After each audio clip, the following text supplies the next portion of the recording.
오늘은 추수감사주일로 우리가 지키고 있습니다.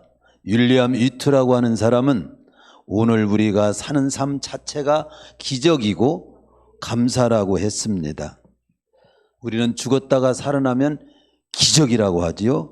그러나 그보다 더 큰 기적은 계속 살게 한다는 사실이 더 큰 기적이죠. 박윤회 목사는 목회하면서 가장 위험한 인물을 말씀했는데요.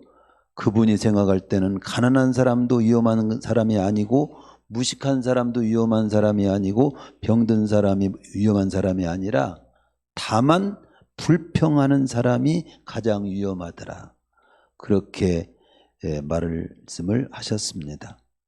링컨 대통령은 불평하는 사람을 직원으로 절대 채용하지 말아라. 채용하려면 감사하고 노래하는 자를 채용하라고 했습니다. 신앙의 유무는 그 사람이 얼마나 신앙이 깊고 있느냐를 뭘 보면 아느냐 여러 가지로 알 수 있지만 특별히 감사의 삶을 보면 안다고 했습니다. 감사가 뭘까요? 감사의 뜻, 감사라고 하는 말에 대해서 다 아시겠지만 그 의미를 조금 다시금 한번 검토해 보면 감사라는 말, 낱말 자체는 느낄감 살해할사 한문으로 보면 느끼고 살해한다는 의미인데 받은 것을 고맙게 느껴 살해하며 하나님의 은혜에 보답하는 마음, 보답하는 삶, 그것이 감사입니다. 시편 116편 12절에 보면 시편 기자는 여호와께서 주신 모든 은혜를 무엇으로 보답할꼬 이런 마음으로 가지고 고백을 합니다. 이처럼 감사란 감사함을 느끼는 마음 그리고 그 마음을 가지고 보답고자 하는 그런 모습, 심정을 의미하는 겁니다. 잘 생각해 보면 조금 우리가 약간만 깊이 생각하면 마귀의 세계에는 감사가 없어요. 마귀가 감사했다는 역사도 없고 기록도 없고 지금도 없습니다. 그리고 짐승의 세계에도 감사는 없습니다. 유일하게 인간에게만 감사할 줄 아는 기능이 있어요. 그 기능이 있다고 하는 것은 코를 이렇게 숨 쉬는 기능을 있다고 하는 숨 쉬는 것이 필요하기 때문에 숨 쉴 수 있는 코를 만들었잖아요. 이게 감사의 기능을 우리 인간에게 있다는 것은 감사하며 살아야 복이 되기 때문에 그런 거예요. 인간에게 감사할 줄 아는 기능이 있는데 특히 그러나 하나님을 향하여 감사하는 마음은 불신자에게는 없습니다. 구원의 백성들만이 하나님께 감사할 수 있는 능력이 있는 거예요. 감사는 능력이에요.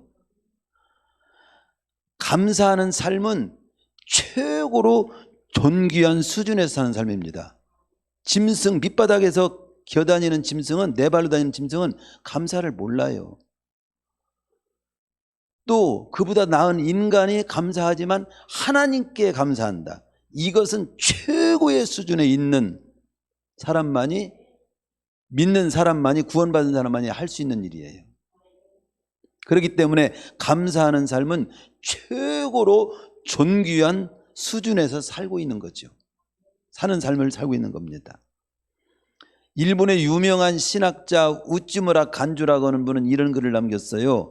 만일 하나님이 인간을 저주하신다면 질병이나 실패나 배신이나 죽음으로 저주하는 것이 아니라 오히려 하나님의 살아계심이 믿어지지 않는 불신앙으로 저주할 거고 성경 말씀을 들어도 하나님의 말씀으로 들려오지 않는 막힌 귀로 저주할 거고 감사할 마음이 생기지 않는 메마른 마음으로 저주할 것이다. 이게 저주가 뭐냐? 바로 질병이나 실패나 배신이나 죽음이 저주가 아니라 하나님의 살아계심 믿어지지 않는 그 불신앙이 저주요. 하나님의 말씀을 들어도 하나님의 말씀으로 받지를 않고 믿어지지 않고 받지 않는 그 막힌 귀가 바로 저주요. 하나님을 향해 감사할 마음이 생기지 않는 그 메마른 마음 자체가 곧 저주라고 그렇게 말을 했습니다. 그러니까 축복이 뭐냐 할 때 하나님께 감사할 줄 아는 마음 자체가 축복이라는 거예요. 저주가 뭐냐? 하나님께 감사할 줄 모르는 메마른 마음 자체가 곧 저주라는 거예요.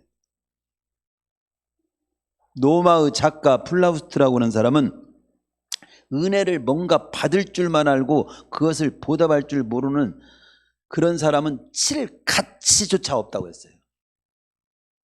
숫자에 칠 가치조차 없다는 그 취급보다 슬픈 취급이 어디 있습니까? 그렇죠? 옛날에 예수님 당시에도 여자분들, 죄송합니다, 여자분들은 숫자에 치지도 않았습니다. 예수님께 최고 감사해야 될 분들이에요. 여러분 숫자에 다 치죠. 우리나라에도요, 제가 언젠가 알바를 하는데 이름 조사를 하는 거예요. 이름 조사. 근데 어느 할머니를 봤는데 이름을 잊어버렸어요. 너무 안 불러주니까. 교회에 오면 이름을 다 불러주죠. 아무개 집사님, 아무개 성도님이라고 다 불렀죠. 이름조차도 안 불러줬어요, 여자분들. 참. 그러니까 칠 가치, 은혜를 받을 줄만 알고 그것을 보답할 줄 모르는 사람은 칠 가치가 없다, 이런 말까지 했습니다. 우리 삶을 살다 보면은 돈을 잃어버릴 때도 있고 건강도 잃어버릴 때도 있고 직장도 잃어버릴 수가 있을 때가 있습니다. 다 잃어버리면 안 되지요. 그러나 설령 그것을 잃어버리더라도 내 마음속에 감사는 절대 잃으면 안 돼요. 내 마음속에 감사의 마음이 이게 사라지면 그런 거 다 있어도 그런 것들 다 잃을 수가 있어요. 그러나 그런 거, 건강도 재산도 직장을 잃었어도 감사의 마음을 잃지 않는 사람은 다 회복시킬 수 있어요. 돈과 건강은 뭐 그런 것도 잃으면 안 되겠지만 설령 잃어도 어떤 상황 가운데서도 감사만큼은 절대 잃지 않기를 축원합니다. 그 정도로 중요한 거예요. 이런 감사의 중요성을 알기에 어느 무명의 성도는 그렇게 기도했다고 그래요. 주여 나에게 지금까지 많은 은혜를 주셔서 감사합니다. 그러나 그것 갖고는 안 돼요. 한 가지 더 은혜를 주시옵소서. 그 한 가지 더 구한 기도가 내용이 뭐냐면 감사할 마음을 주옵소서. 감사할 마음은 꼭 주시옵소서. 그렇습니다. 모든 것은 다 잃어도 감사의 마음을 잃지 않기를 바랍니다.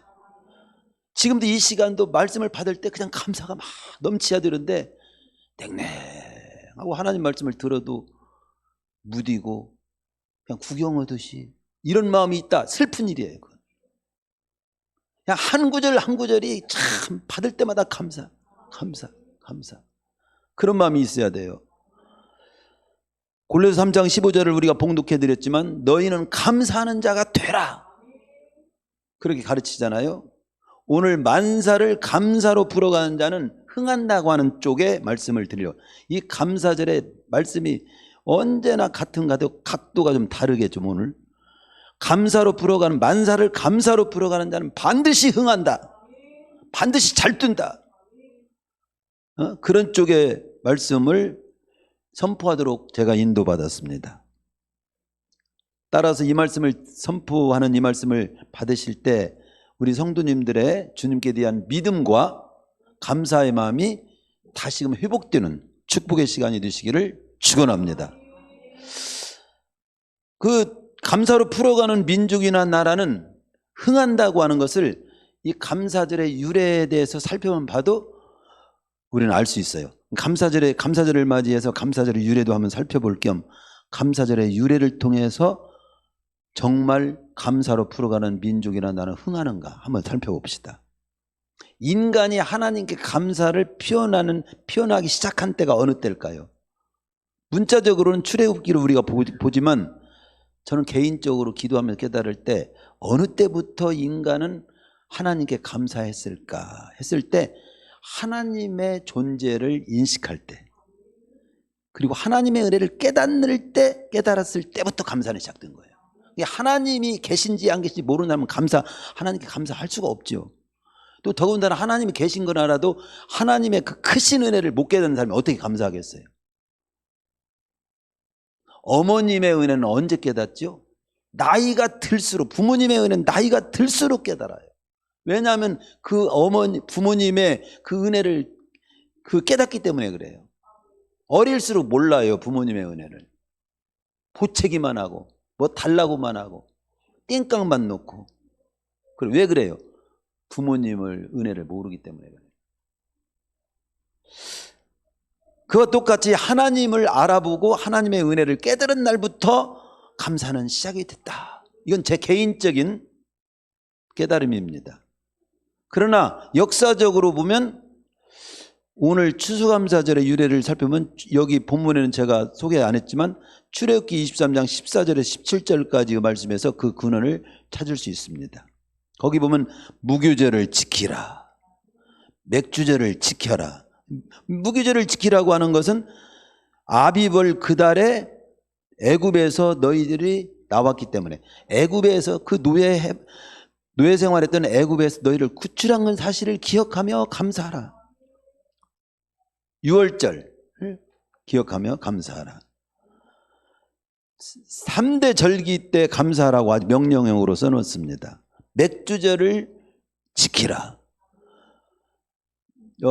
밭에 뿌린 것에 천열매를 거뒀기 때문에 거두면서 그 거두기 한 걸 감사하면서 맥주를 지키라.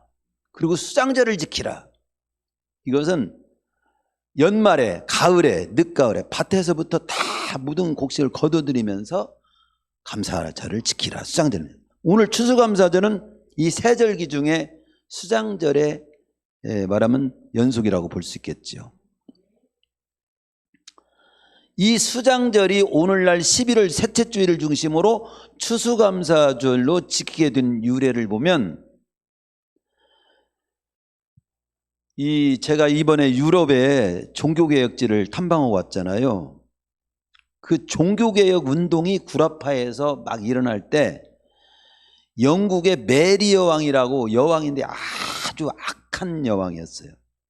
아주 잔악하고 혹독한 방법으로 이 개혁운동을 하는 신교도들을 무참히 죽이고 핍박을 했어요. 이런 고난 속에서 순수하게 믿음을 지키던 영국의 이 신교도들은 1602년에 신앙의 자유와 참 믿음을 위해서 교회에 모이기 시작합니다. 그리고 우리 마음껏 하나님을 예배할 수 있는 그런 어떤 장소를 찾자. 그렇게 한 것이 바로 미국 땅으로 가게 된 거예요.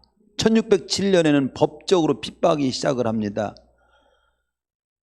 그래서 그 핍박을 피해가지고 마음껏 하나님을 섬기기 원했던 영국의 청교도들이 브루 웨스트라고 하는 지도자를 따라서 1620년 9월 6일에 대서양을 건너서 그 도착한 곳은 1620년 11월 11일 케이프 코스라고 하는 곳에 도착을 합니다. 그래가지고 1620년에서 1621년에 도착을 해갖고 21년에 이제 어디 정착지를 찾아요. 정착지를 하면서 아주 너무도 추운 겨울을 보내면서 102명이 출마를 했는데 한 명이 죽고 한 명이 출생을 해갖고 똑같이 102명이 당도를 합니다. 그런데 한 해 도착해가지고 정착지를 찾는 그 한 해 겨울에 절반 이상이 죽어요. 너 얼마나 혹독했는지 알 수 있죠. 그래서 53명이 남아요.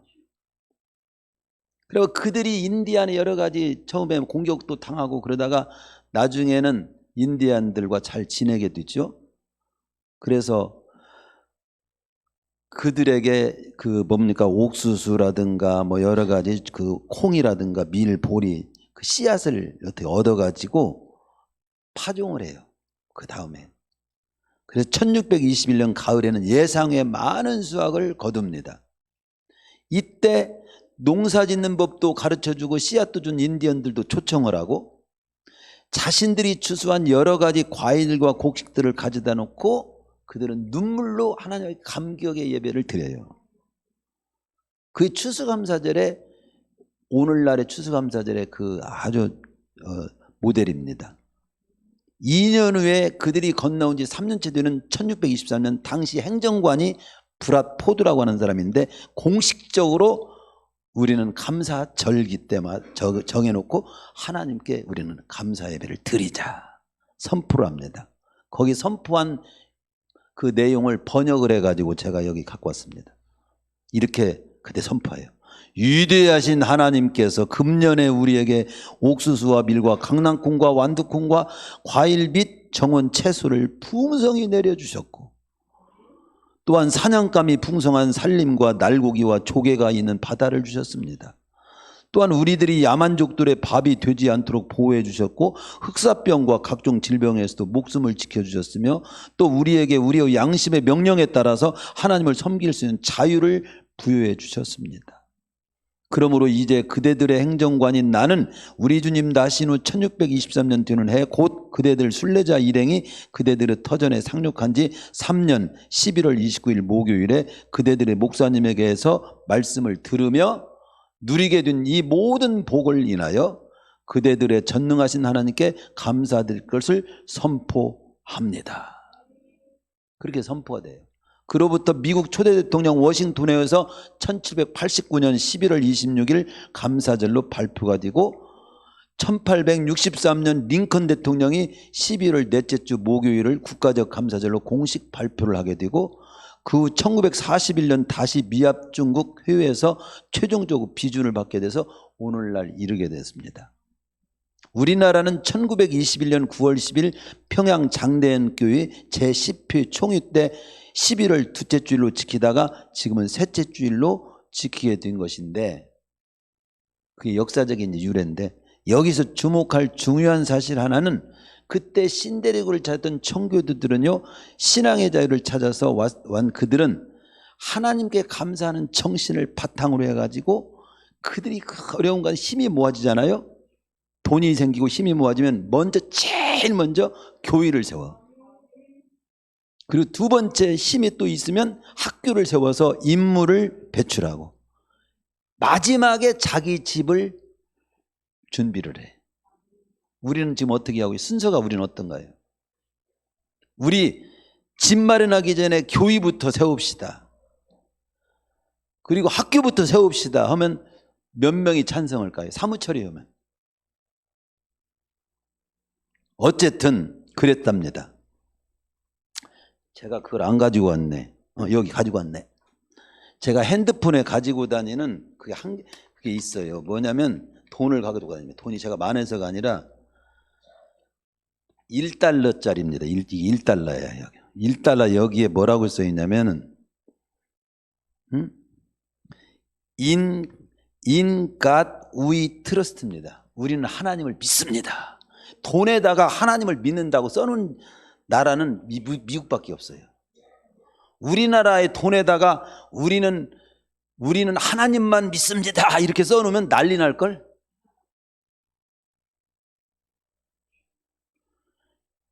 그러니까 미국은 국가의 근본적인 가치를 하나님께 둔다는 거예요. 정치적 사회적으로 선언을 해놔서 종이에 돈에다가 돈보다도 하나님을 더 신뢰하며 살겠다는 거예요. 우리는 그 가치 위에 이 나라는 선다. 이 백성은 그렇게 살겠다. 경제력보다도 하나님의 보호와 섭리를 우리는 더 믿고 사는 백성이다. 그런 나라다. 여기에다 그걸 써놓고 사는 나라. 제가 이걸 항상 간증을 하고 1달러는 내가 꼭 가지고 다녀요. 1달러. 그렇기 때문에 오늘 지구상에 최고 잘 사는 나라 어느 나라예요? 뭐 문제도 많고 지금 뭐 여러 가지 신앙도 신다고 하지만 트럼프가 큰 소리 치는 게 뭡니까? 자기보다 더 센 놈들이 없기 때문에 그런 거예요. 센 나라가 없으니까 막 큰 소리 치는 거예요. 우리나라는 크기도 작지 뭐 세계 몇 국이 된다고 하지만 중국 눈치도 봐야 되고 러시아 눈치도 봐야 되고 일본 눈치도 봐야 되고 미국 눈치도 봐야 하면서 이걸 살아나야 되기 때문에 머리가 비상하지 않으면 안 돼. 눈치도 빨리 해야 돼. 처신도 잘해야 돼. 언제까지 할 것 같아요? 우리 집 오실 때까지는 이 지정학적으로 그런 나라에 있어요. 그렇게 돼 있어요, 우리가. 그런데 이재명 대통령은 우리 힘을 길러야 합니다. 힘을 길러야 당당하게 소리치면서 주장도 하는데 힘이 약하니까 눈치 잘 보여야 되고 이거 풀어가냐 보통 어려운 게 아닙니다. 이런 얘기를 말씀을 하시잖아요. 그렇죠?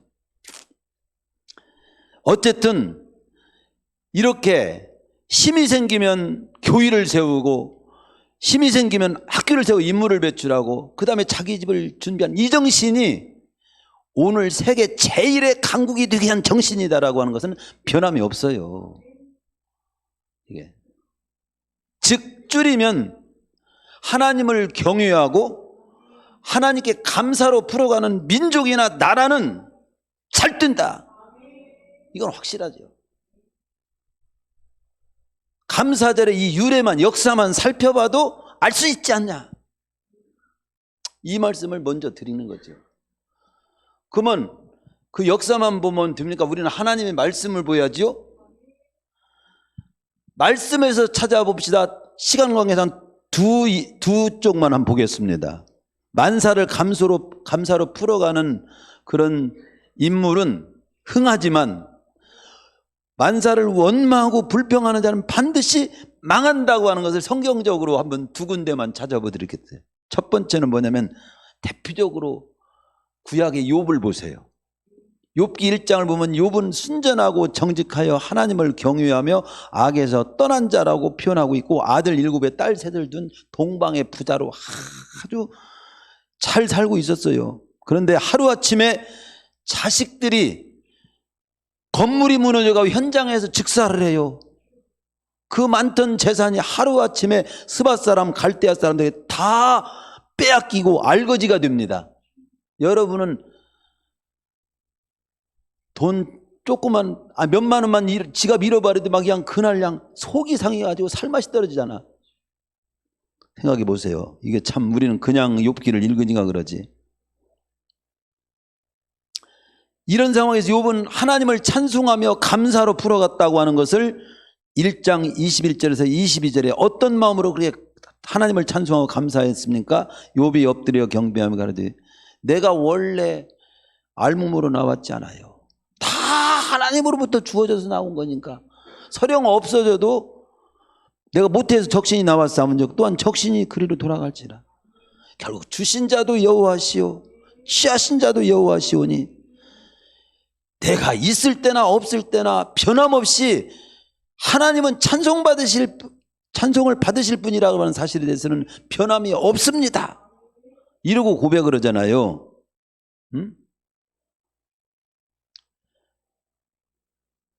거기에 취하신 자도 여호와시오니 여호와 이름이 찬송을 받으실지에다.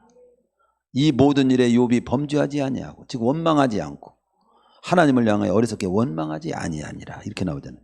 2장 7절에 이르러 보면은 거기에다 욥이 또 몸이 발바닥에서 정수리까지 악창이 나가지고 좀 사투리를 쓸게요. 세금파리 같은 그 날카로운 걸로 막 몸을 막 긁어대야만이 좀 시원하고 긁어대면 상처가 나서 아프고 안 긁으면 속이 시원하지 막 가렵고 그런 악창이 나가지고 기와조알 가지고 몸을 긁고 있는 상태가 됩니다.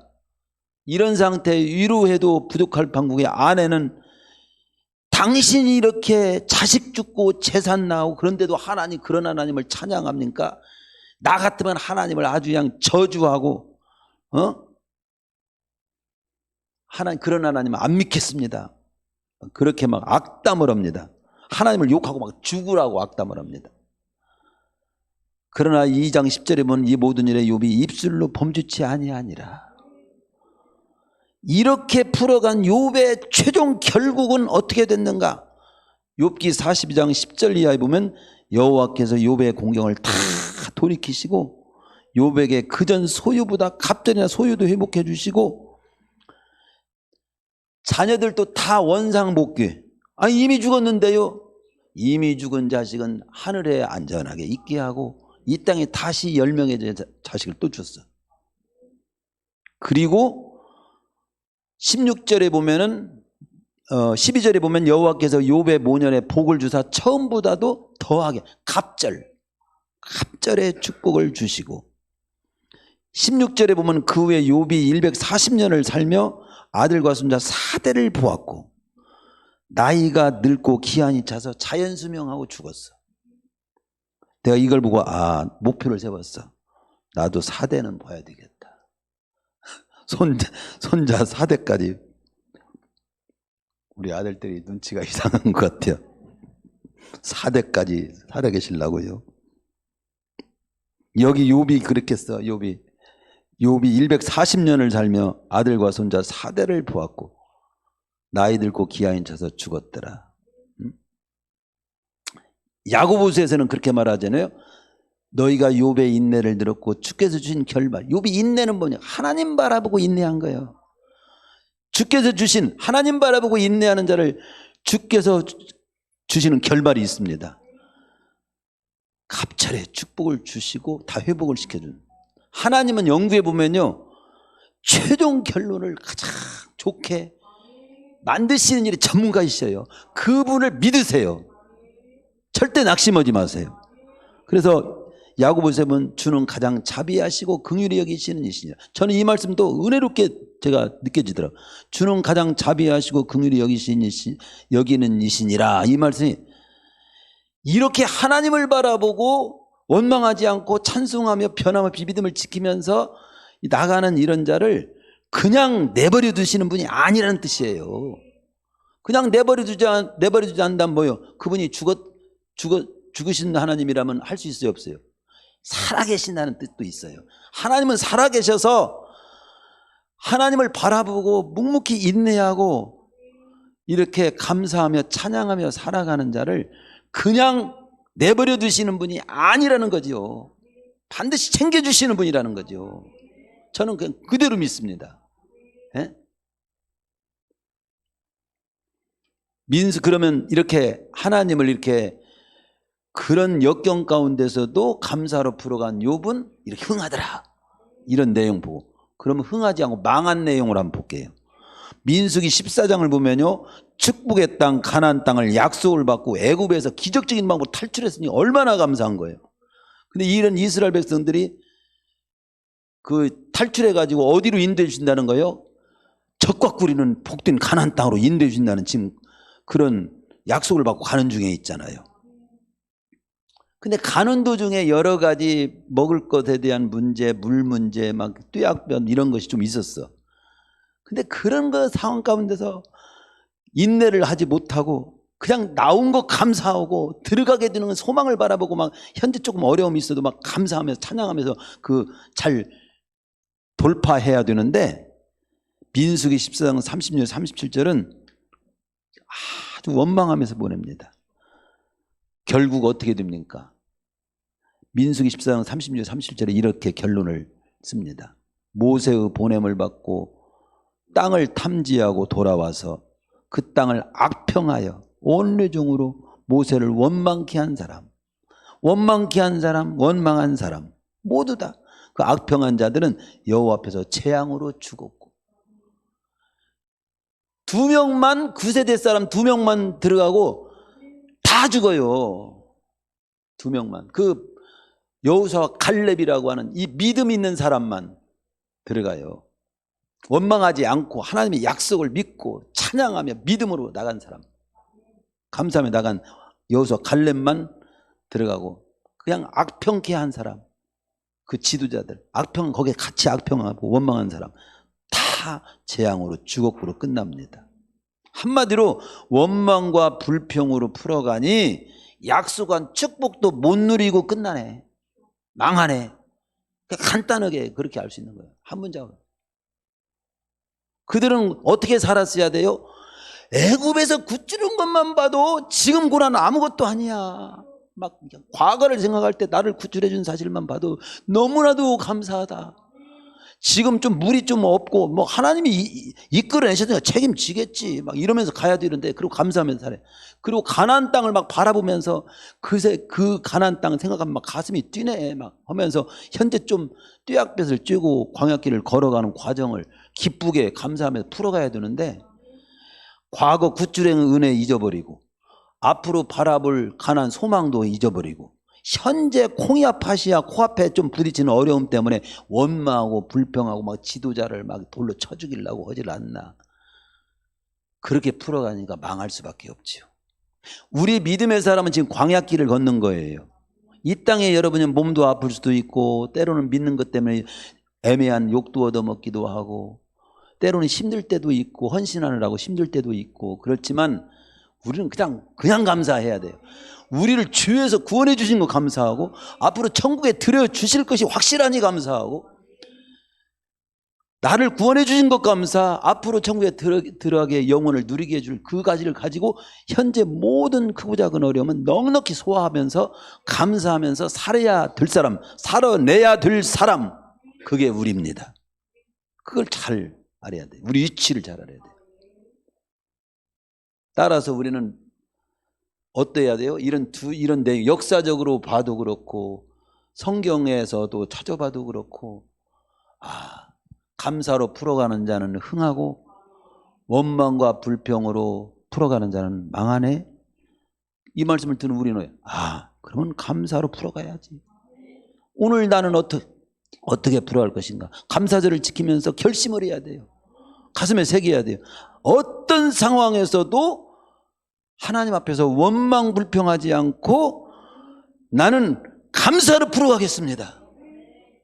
이건 하나 확실하게 가슴에 아주 그냥 확 새겨놓겠습니다.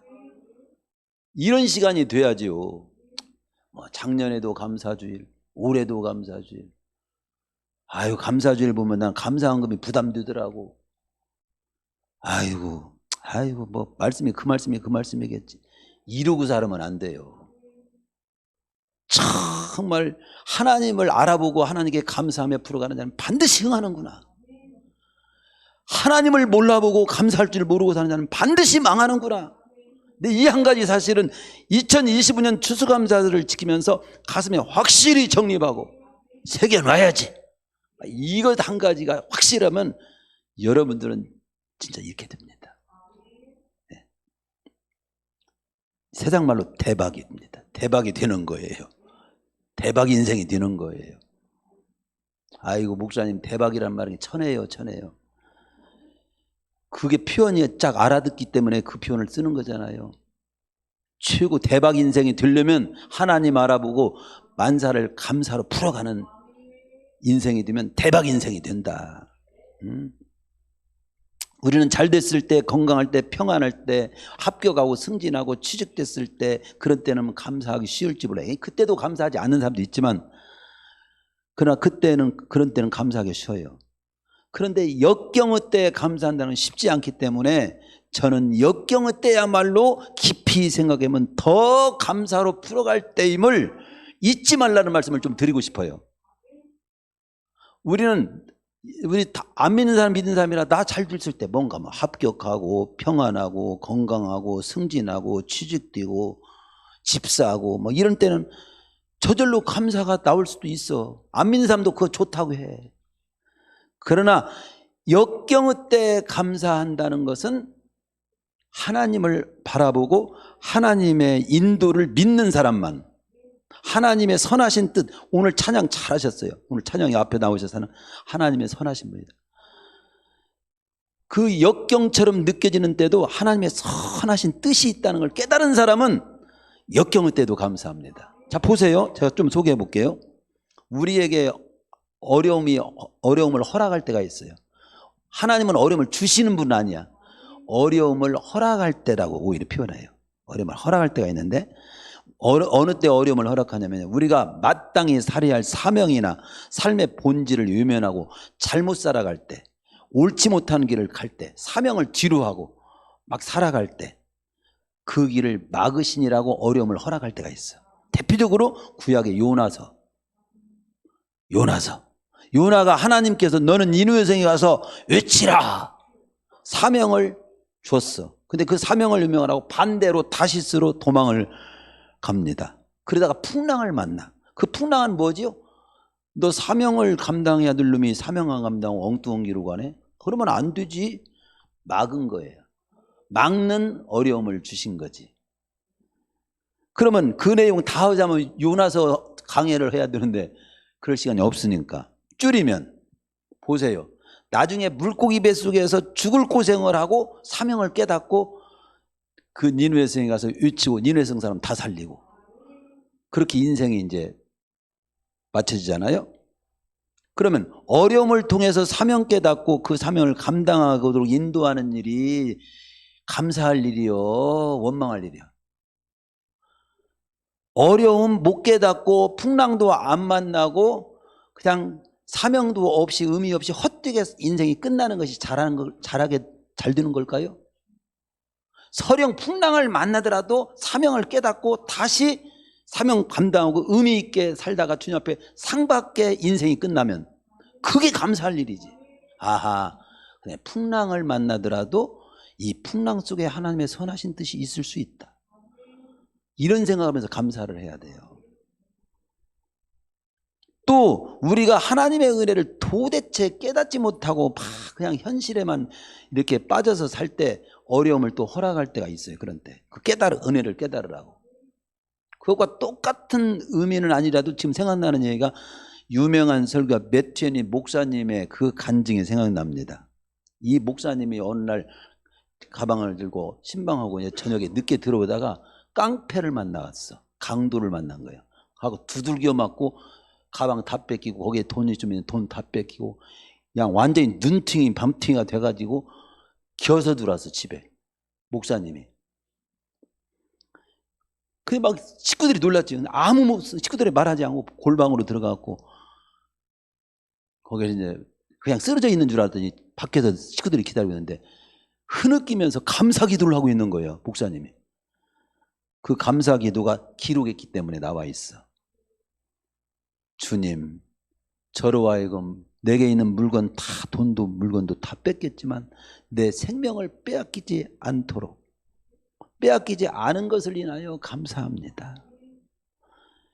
그리고 주님, 저는 저런 강도가 안 되고 이 목사가 돼갖고 살게 해주시니 얼마나 감사합니까? 또 가만히 생각하면 그동안 강도 안 만나고 그렇게 골병 들도록 맞을 것을 한 번도 지금까지 지켜주신 것 내가 잊어버리고 살았네요. 오늘 맞고 보니까 그동안의 은혜가 생각나네요. 깨닫게 해주시니 감사합니다. 또 더 깊이 생각하니 더 감사해요. 하나님, 깡패에게 맞아대가 죽더라도 나는 천국 가게 되니 그 또 지 구원의 은혜가 얼마나 감사합니까? 오히려 방에 가서 흐느껴 울면서 감사를 하고 있는 거예요. 목사님이. 식구들이 넋을 바라보고 넋을로 그냥 듣고 있었다는 거예요. 깨닫게 되는 것이 감사해요. 깨닫게 되는 게 은혜예요. 이게 참 폭포하고 답답한 인생이 못 깨닫는 게 진짜 안타까운 일입니다. 또 우리를 아름답게 변화시키려고 어려움을 허락할 때가 있어요. 여러분, 그 유명한 미켈란젤로인가 누구 그 흉물로 던져진 바위를 갖다가 내 창고로 저 작업실로 갖고 와라. 갖고 와가지고 망치로 막 두들겨 패고 끌로 쪼아대고 막 갖고 멋있는 작품을 만들어낸 거야. 그 얘기를 보세요. 만약에 흉물로 되어 있는 바위가 망치질 하지 마세요. 끌로 나를 쫓지 마세요. 왜 나를 때려요? 나를 왜 깎아내는 거예요? 막 사람이란 막 그렇게 거부했다면 작품이 될 수 있어? 없어? 될 수 없지요. 그런데 그 아주 솜씨 있는 아주 세계적인 그런 조각가인 사람에게 손에 딱 잡혀갖고 막 마음껏 한번 저를 망치로 때리든가 쪼아내든가 위대한 작품만 된다면 맡겨보겠습니다. 그런 자세를 가지면 위대한 작품이 될 수 있을까요? 없을까요? 되는 거지요. 하나님은요, 우리를 만들 때 여러 가지 고난을 통해서 우리를 인격을 다 다듬고요, 중심을 바로잡게 하고요, 그리고 멋있는 아름답고 멋있는 작품 인생으로 하나님은 그런 환경을 통해서 여러 어려움을 통해서 만드는 거예요. 예. 그러니까 나를 위대한 작품으로 만드시려고 하는가 보네요.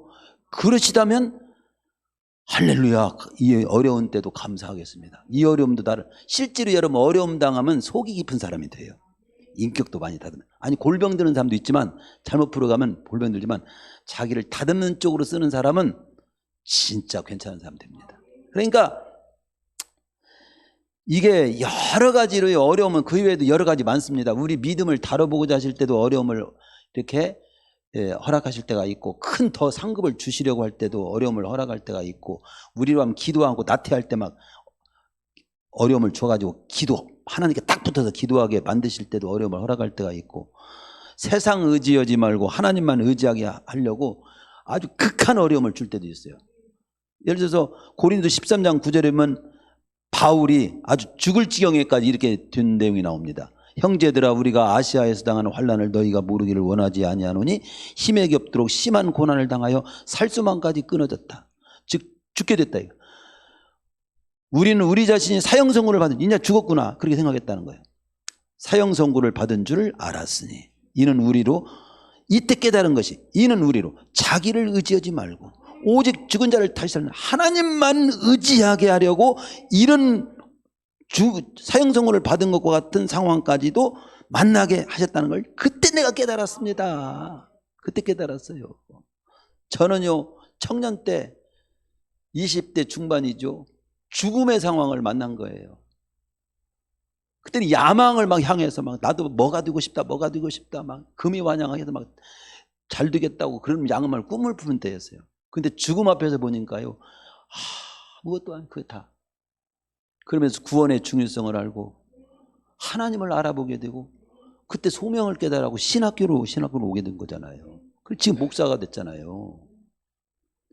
내게 부딪히는 모든 어려움의 때에도 깊이 하나님께 기도하면서 자신을 돌아보면요, 나를 향한 하나님의 선하신 뜻이 반드시 있습니다. 그걸 바라보고 감사로 풀어가시기를 축원합니다. 그렇습니다. 결론을 맺죠. 모든 상황에는 하나님의 선하신 뜻이 담겨 있습니다. 감사할 내용이 다 들어있다는 거예요. 그걸 표현한 시를 하나 제가 읊어드릴게요. 어느 병실에 걸린 시라고 하는 제목이, 모든 내가 고난처럼 느끼는 상황에도 깊이 생각해 보니까 하나님의 선하신 뜻이 있다는 걸 깨달은 시예요. 그래서 매년 제가 거의 읽어드리는가 모르겠습니다. 들어보세요. 어느 병실에 걸린 시입니다. 무명이에요. 이름 없어요. 이렇게 기도합니다. 주님, 때로는 병들게 하심을 감사합니다. 여러분, 병들게 하면 감사해봤어요? 어떤 마음으로 감사하는가 봅시다. 인간의 약함을 깨닫게 해주시기 때문입니다. 가끔 고독의 수렁에 내던져 주심도 감사합니다. 그것은 주님과 가까워지는 기회가 되기 때문입니다. 일이 제대로 안 되게 틀어주심도 감사합니다. 그래서 나의 교만이 꺾이게 되기 때문입니다. 아들, 딸 때문에 걱정거리가 되게 하시고 부모와 동기간이 짐으로 느껴질 때도 있게 하신 거 감사합니다. 그래서 인간의 도리를 깨닫기 때문입니다. 먹고 자는데 너무도 힘겹게 하신 것도 감사합니다. 눈물로써 빵을 먹는 심정을 이해할 수 있기 때문입니다. 세상을 보니 불의와 허위가 득세하는 시대에 내가 태어났다는 걸 알게 되는데 그것도 감사합니다. 하나님의 의가 분명히 있다는 것 드러나기 때문입니다. 땀과 고생의 잔을 맛보게 하심을 감사합니다. 그래서 주님의 사랑을 깨닫기 때문입니다. 무엇보다도 주님 감사할 수 있는 마음을 주심을 감사합니다. 그렇습니다. 모든 상황에 어떤 처지에도 감사할 조건이 다 들어있다는 거지. 그래서 오늘 그 데살로니가 5장 18절에 범사에 감사하라. 범사는 모든 일에 하나님의 선하신 뜻의 눈으로 감사하라는 거예요. 이건 그리스도 예수 안에 너희를 향한 하나님의 뜻이다. 하나님 우리를 향해서 바라는 바가 범사 모든 일에 감사. 이 말을 영어로 번역하는 것이 다른 번역이 있어요. 공동 번역에도 이렇게 번역했어요. 범사에 감사라는 말을 조금 더 은혜스럽게 번역이 됐어요. 이렇게 영어 성경, 다른 영어 성경에 이렇게 번역이 됐습니다. 우리가 처해 있는 모든 환경에서 감사를 드려라. 여러분 지금 처한 상황이 어떤 상황이에요? 병든 상황입니까? 지금 사업이 완전히 밑바닥을 칩니까? 너무도 외롭고 고독합니까? 여러 가지 구설수에 있습니까? 그런 모든 처해 있는 모든 환경에서 감사를 드려라. 공동번역에서는 어떤 처지에서든지 감사하십시오. 그렇게 번역이 되어 있어요. 이것이 우리를 향한 하나님의 뜻이라는 거예요. 우리가 처해 있는 모든 환경에서 감사로 풀어가라. 그것이 우리를 향한 하나님의 뜻이다. 이게 결론입니다. 왜 그렇습니까? 그것이 우리에게 가장 복된 길이요, 흥하는 길이요, 잘 되는 길이기 때문입니다. 감사로 풀어가는 것이 그게 흥하는 길이고 잘 되는 것이고 복된 길이기 때문에 너는 범사에 하나님을 향해 감사로 풀어가. 오늘 말씀입니다. 어느 곳이 행복한 곳일까요? 제가 주부에서 써놨어요. 주소 제가 만들어 놨습니다. 어떤 동네가 행복한 동네일까요? 내 자신이 감사 쪽을 바라보고 살면 그 동네가 최고 행복한 동네인 거예요. 불평 쪽을 바라보고 이 가수원 땅을 바라보면 여기는 가수원은 이 모양에 왜 이렇게 하면서 안 좋은 쪽만 바라보면 이것이 불행한 동네가 되는 겁니다. 행복한 동네는 따로 있는 게 아니에요. 내 자신이 감사 쪽을 바라보고 살면 바로 그것이 행복한 동네가 되는 것이고, 불평 쪽을 바라보고 사시면 그 사람은 언제나 불행한 동네에 사는 겁니다. 따라서 저와 여러분의 우리 성도님들의 삶의 주소는 언제나 어떤 주소를 가지고 살아야 읽어보세요. 우리 삶의 주소는 행복동 감사하리가 되어야 합니다.